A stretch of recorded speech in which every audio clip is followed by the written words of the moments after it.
Welcome to Luca and Miguel. Enjoy the video. In this video, I will show how to replace a Mazda 3 engine mount.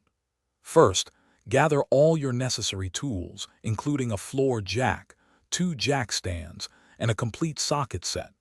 Ensure your vehicle is parked on a flat, stable surface with the parking brake firmly engaged. For safety, always disconnect the negative terminal of your battery before you start working on your car.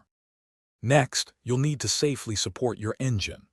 Place a floor jack with a wooden block underneath the oil pan, applying just enough pressure to take the engine's weight. Then, carefully remove the air intake system, which typically involves unfastening a few clamps and hoses.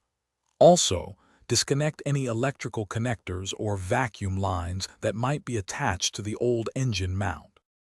Now it's time to remove the old engine mount. Begin by unbolting the mount from the engine itself, usually with 3 or 4 bolts.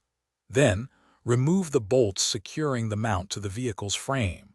Pay close attention to how the old mount is positioned. This will be crucial for installing the new one correctly.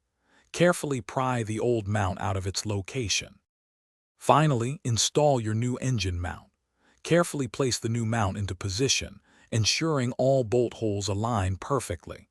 Hand tighten all the bolts first, then use a torque wrench to tighten them to the manufacturer's specifications. Reinstall the air intake system, reconnect any electrical connectors or hoses, and finally, reattach the negative battery cable. Double-check all connections before starting the car. Thanks for watching and please subscribe. It's the best investment you'll ever make.